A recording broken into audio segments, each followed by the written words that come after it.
Hey everyone, welcome back to your nerdy show. I'm your host, Spoiler Master. If you're as obsessed with the Alien franchise as I am, then you're probably still reeling from episode 4 of Alien Earth. I'm talking about Observation, and oh man, does it ramp up the tension in ways that had me on the edge of my seat. Noah Hawley is killing it with this series, taking that classic Xenomorph horror and flipping it into something fresh on Earth, but still packed with those terrifying creatures we love to hate. If you haven't watched it yet, spoiler alert, go binge it now and come back because we're diving deep into the recap, the ending breakdowns, and what might be coming next. Let's get into it.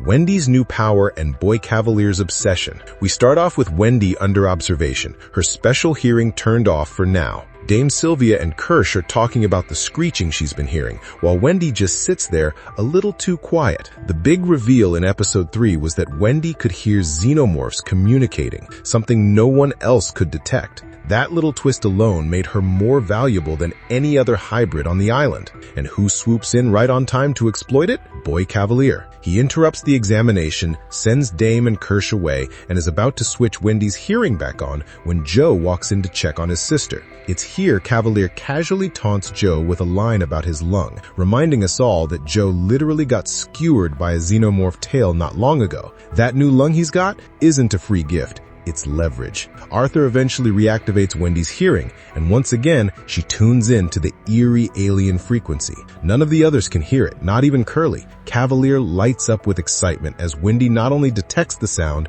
but perfectly mimics it, sending chills through everyone else in the room. They're horrified. Cavalier, he's in awe. This is exactly what he wanted. Proof that Wendy can communicate with the Xenomorphs. From here on, Wendy isn't just a hybrid child with enhanced strength. She's a living translator for the most dangerous species in the galaxy. That's a terrifying prospect.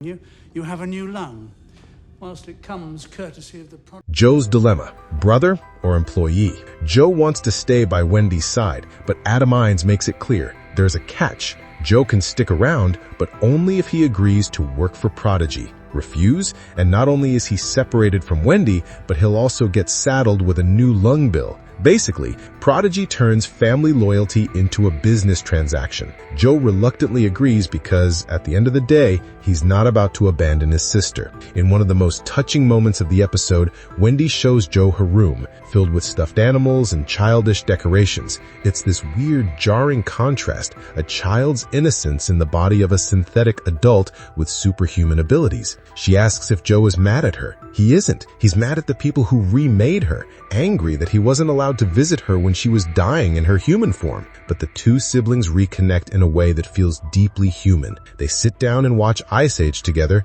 just like when they were kids. And here's the kicker. Wendy is still Wendy, at least emotionally. She may be a synthetic adult now, but her bond with Joe shows us that she hasn't lost her humanity. That makes her even more dangerous to Prodigy because they don't want Wendy to think for herself. They want to use her. Something and bring it to me, okay? An egg.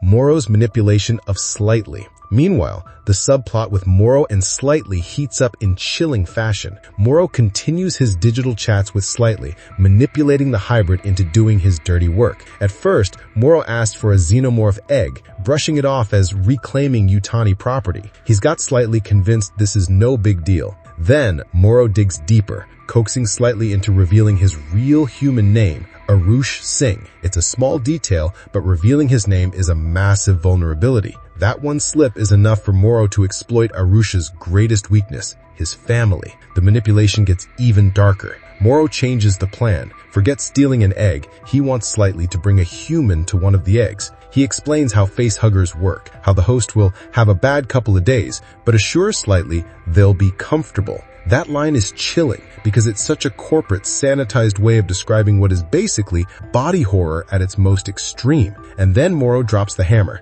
Slightly has 24 hours to pick someone. The choice is clear. Joe looks like his top target. Between jealousy of Joe being around Wendy and Morrow's threats against his family, Slightly is being pushed into a corner that could end in catastrophe.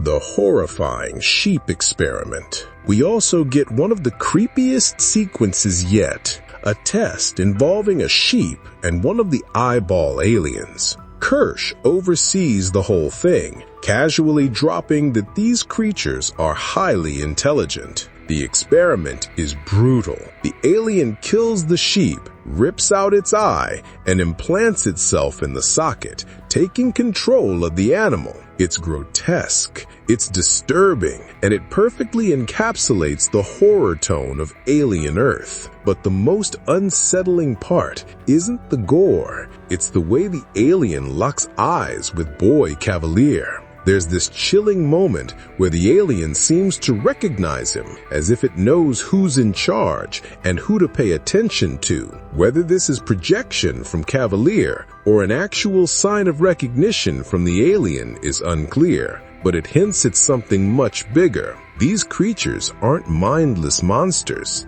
They're observant, calculating, and perhaps capable of understanding power structures. I said something!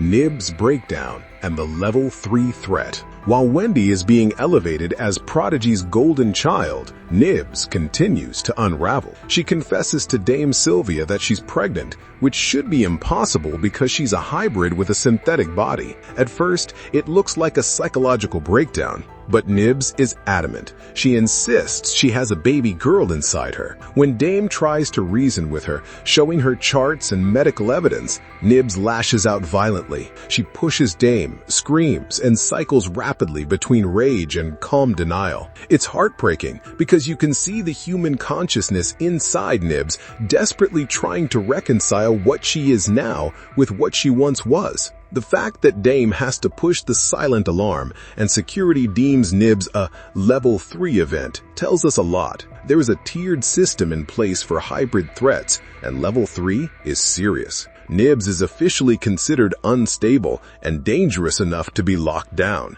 And here's the darker implication. If hybrids can be labeled events rather than people, it becomes much easier for Prodigy, or Boy Cavalier himself, to justify disposing of them. Nibs may very well be the first hybrid to be put down. And mothers.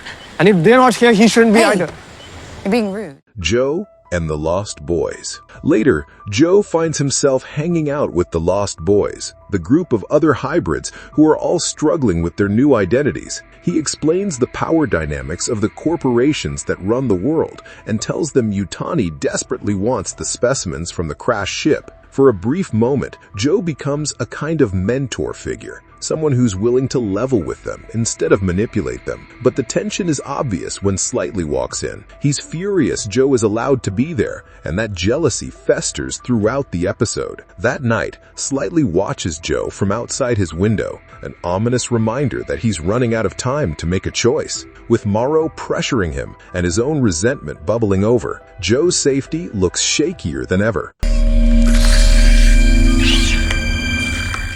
Wendy meets the baby Xenomorph. One of the episode's most unforgettable moments comes near the end when Wendy encounters a baby Xenomorph. She's drawn to Joe's lung, now sitting in the lab. As she chitters softly, the lung begins to pulsate, and suddenly, a Xenomorph bursts out in true alien fashion. But here's the twist. Instead of immediately attacking, the creature seems drawn to Wendy's sounds. It locks eyes with her, almost like it recognizes her as something familiar. Even more shocking, it allows her to touch it. This is unprecedented in the Alien franchise. Xenomorphs have always been portrayed as uncontrollable killing machines, but Wendy's ability to communicate with them introduces a terrifying possibility. What if they're not just monsters? What if they can be reasoned with, or worse, weaponized? Kirsch watches this from afar, and his expression says it all. He knows this connection is dangerous. A hybrid who can bond with a Xenomorph? That's a nightmare waiting to happen. You like. Take them to see the eggs, get them good and close. Kirsch's discovery. Kirsch also pieces together what's going on with Slightly. He uncovers the bug Morrow planted, listens in on the conversations, and realizes the full extent of the manipulation. He knows Morrow is using Slightly's mother to pressure him, and he knows the plan involves bringing a human into the lab. What's unclear is whether Kirsch will stop it. His loyalty to Prodigy makes him a wild card. He could tell Boy Cavalier, who might see the whole situation as a twisted opportunity for experimentation, or he might intervene quietly. Either way, Kirsch has the knowledge, and that makes him one of the most dangerous players right now.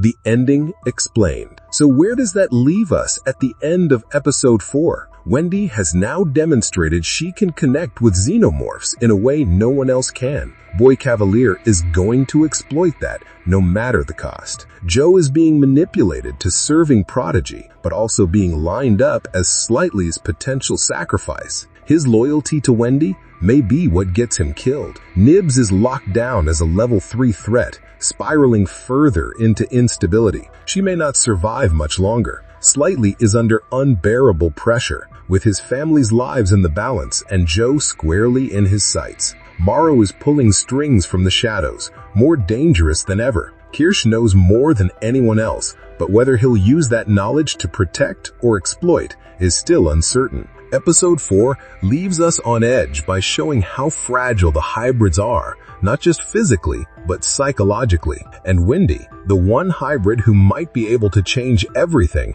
is being pushed into a role that could redefine what the Xenomorphs are in this universe. Pinky promise.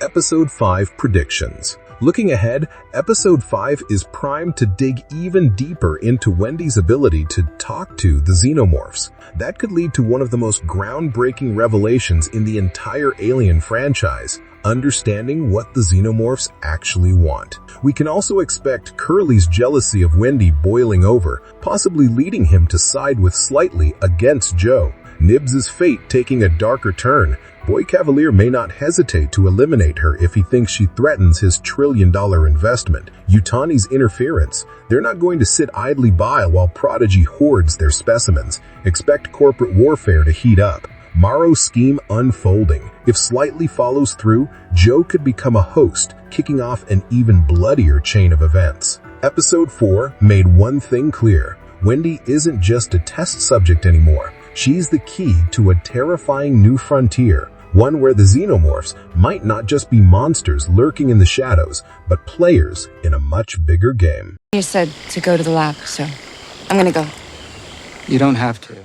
Our nerdy thoughts. And that's where Episode 4 of Alien Earth leaves us. Wendy stepping into a role no hybrid has ever had. Joe walking a dangerous line between family and survival, and Prodigy tightening its grip while the Xenomorph threat grows more unpredictable. Things are spiraling fast, and Episode 5 promises some huge revelations about what the aliens actually want. But what do you think? Is Wendy becoming humanity's only hope or the ultimate danger? Drop your theories in the comments. And if you're loving these deep dives into Alien Earth, make sure to hit that like button, subscribe for more breakdowns, and I'll catch you in the next one.